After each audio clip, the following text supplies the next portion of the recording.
সালামু আলাইকুম। আশা করি সবাই ভালো আছেন। আজকে আসছিলাম একটা মহত্তার ভিতরে লাইট লাগানোর জন্য। মহত্তার ভিতরে যে গ্যারেজটা আছে, গ্যারেজের ভিতরে দেখেন প্রত্যেকটা মহত্তার ভিতরে কিন্তু সৌদি আরবে একটা করে গ্যারেজ আছে। গ্যারেজের ভিতরে কিছু লাইট লাগানোর জন্য আসছি। এই দেখুন উপরে লাইটগুলো লাগানোর জন্য আসছি। এই লাইটগুলো লাগানোর জন্য এসে যে এতটা ফেরার ভিতরে পড়ছি, মানে কল্পনাও করি না যে এতটা ফেরার ভিতরে পড়বো। তো এই লাইটগুলো লাগানোর জন্য আমি প্রায় 8টার সময় আসছি, কারণ মহলে বসছিলাম। আমি যে দোকান বা কারেন্টের যে দোকানটা আছে ওই দোকানে বসছিলাম। দোকান থেকে সৌদি আমারে নিয়ে আসছে। আর রাত্রে 8টার সময় আসছি, এখন রাতে 3টা বাজতেছে, এখন শেষ করছি সবগুলা। তো এই যে দেখেন কয়টা লাইট লাগাচ্ছি সেটাও দেখে আপনাদেরকে। প্রত্যেকটা এর ভিতর 12টা করে লাইট আছে। টোটাল 36টা লাইট। এরকম দেখেন সেম সেম ডিজাইন সরি 3টা বানাইছে। এটা একটা, এরপরে যে আরেকটা আছে দেখেন, এরকম 3টা বানাইছে। 3টার ভিতর একটার ভিতরে 12টা করে, 3টার ভিতরে 36টা লাইট দিছি।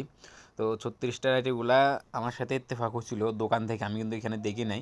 একটা 5 রিয়াল করে আমার বলছিল যে খ্যামের ভিতরে লাগাবে, কিন্তু পরবর্তীতে দেখি যে নিয়ে আসছে এখানে এই যে গ্যারেজের ভিতরে লাগানোর জন্য। পরে চিন্তা করলাম যে যাই হোক চলো, যখন আসছি তখন লাগাই দিই।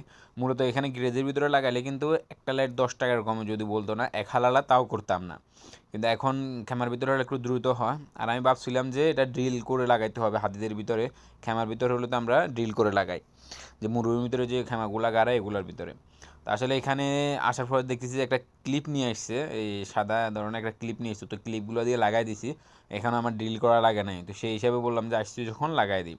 তো আমার লাগানি কমপ্লিট হয়ে গেছে, এখন চলে যাইতেছি। আর সৌদি আমার রুমে নিয়ে নামাই দিয়ে আসবে। দেখেন মহত্তার এখনো কাজ চলতেছে, মানে এটা কিন্তু পুরান মহত্তা, এটা ভেঙে ফেলছে, ভেঙে আবার নতুন করে করতে